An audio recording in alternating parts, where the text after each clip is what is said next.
Have you ever wondered how World War II ended? I'm not talking about the big events, the D-Day landings, the atomic bombs. I mean something much quieter.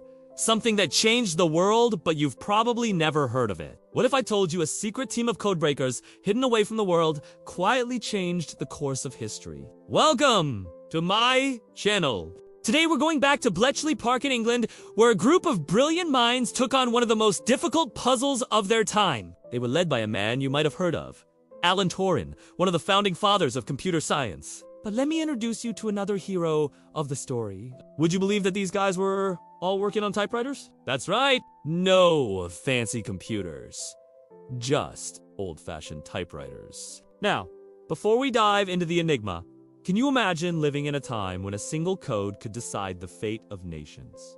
During World War II, Nazi Germany used a machine called Enigma to encrypt their military messages. It was like a fancy typewriter that scrambled your letters so that only the intended recipient could read them. The Germans thought it was unbreakable.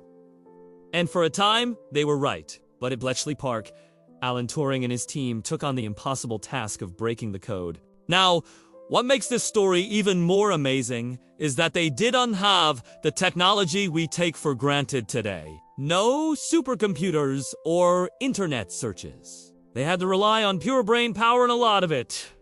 So how did they do it? Well, instead of trying to brute force their way through every possible combination, Turing came up with a more elegant solution. He designed a machine that could think like a human mind, an electromechanical device that could logically deduce the correct settings of the Enigma based on the code it was given.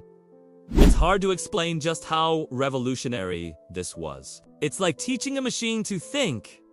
But in a nutshell, here's how it worked. Imagine you're at a roulette table and you notice that red hasn't won in 5 games. You might start to think that red is due for a win. The machine worked in a similar way. It looked for patterns and probabilities to crack the code. Of course, this was done with far more complexity and precision.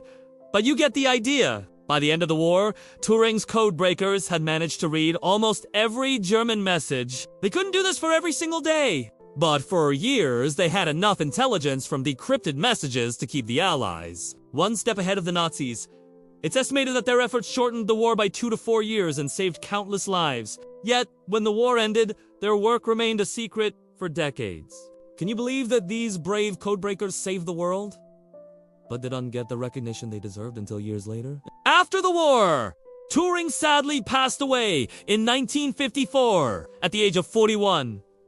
But his legacy lives on in the quiet hum of your computer-esque circuits. These unsung heroes of Bletchley Park deserve our admiration. Their story reminds us that sometimes the greatest changes happen behind the scenes, and that one day you might just be sitting in your room, typing away on your phone, doing something that will change the world without even knowing it. So, the next time you look at your laptop, remember the quiet genius that made it possible? Pretty incredible that your laptop today is more powerful than Turing's giant machines, right? If you enjoyed this episode, don't forget to like it.